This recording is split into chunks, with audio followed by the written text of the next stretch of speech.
बोकारो के इस्पात भवन को घेरकर बोकारो अप्रेंटिस संघ की ओर से नियोजन की मांग के दौरान घटी घटना में प्रेम कुमार की हुई मौत के बाद इसके गुस्से में विस्थापितों ने कैंडल मार्च निकाला।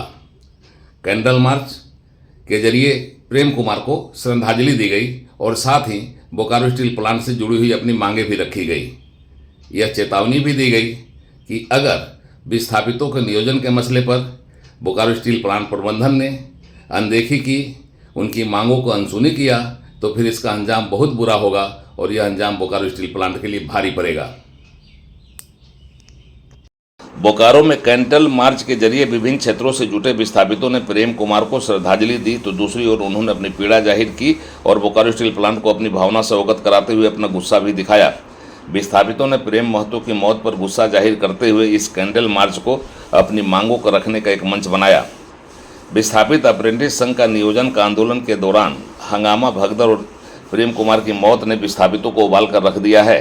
बोकारो में जाहिर स्थान से नया मोड़ तक निकाले गए कैंडल मार्च के जरिए इस मार्च में शामिल लोगों ने अपना गुस्सा जाहिर किया और बोकारो स्टील प्लांट से अपने रोजगार का सवाल भी उठाया।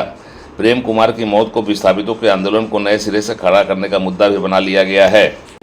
विस्थापित को जगना है, कैंडल मार्च के द्वारा तो जगो। अब विस्थापित का सही न्याय दो, विस्थापित का बेटा का नौकरी दो, हाँ मुआवजा दो, जो हमारा स्टैचू बनना है उसका जगह करो। और 15 सन का जो उसके साथ था मेरे बेटे के साथ सूची में उसका नौकरी दो। ठीक। और चतुर्थ वर्ग की बहाली जो हमारे बाप दादा के जमाने चालू था वो बहाली चालू करो, नहीं तो ये आंदोलन अब बंद होने वाला नहीं है, रुकने वाला नहीं है।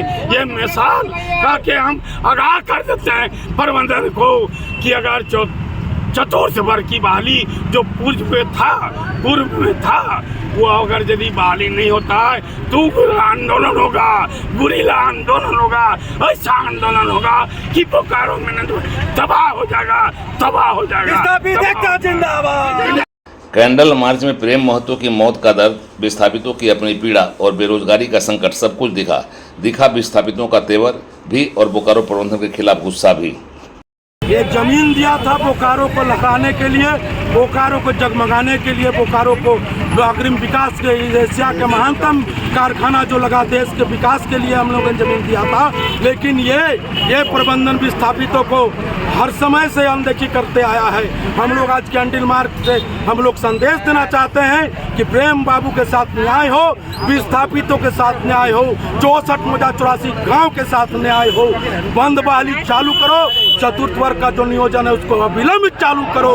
1500 जो अप्रेंटिस भाई हमारा है उसको अविलंब, कोई भी परीक्षा नहीं, 1500 विस्थापितों को नियोजन देना होगा। और अगर आप नहीं देते हैं तो विस्थापितों ने अपना जमीन अपना कुर्बान किया, मस्जिद, मंदिर, तुलसी, गिरजाघर को निछावर किया है। अगर यदि विस्थापित को रोड में कुर्बान होना पड़ेगा तो कुर्बान होगा। अब विस्थापित पीछे हटने वाला नहीं है, ये संदेश हम लोग देने। 60 के दशक में बोकारो कारखाना के लिए जमीन अधिग्रहण किया गया था और हजारों परिवारों को उनकी जमीन के बदले विस्थापित करते हुए रोजगार, मुआवजा और पुनर्वास की व्यवस्था भी की गई थी। लेकिन लंबी अवधि बीतने के बाद भी विस्थापन समस्या बोकारो स्टील प्लांट प्रबंधन, बोकारो जिला प्रशासन और बोकारो के औद्योगिक संबंधों पर भारी पड़ती रही है, जो बोकारो कारखाना की तबाही, विस्थापितों का गुस्सा और आक्रोश और कानून व्यवस्था का सवाल खड़ा करती रही है। समय रहते इस समस्या का समाधान वार्ता से तलाश ली जाए तो और सब कुछ स्पष्ट कर दिया जाए तो शायद रह कर पैदा होने वाली इस समस्या पर विराम लग सकता है। समस्या का समाधान के लिए वार्ता एक सशक्त माध्यम है और एक साथ बैठकर अगर कोई नतीजा निकाला जाए तो इस पर भी विराम लगना कोई मुश्किल काम नहीं है और हमेशा के लिए विस्थापित समस्या का समाधान भी तलाश लिया जा सकता है। बोकारो से उड़ान लाइव की एक्सक्लूसिव रिपोर्ट।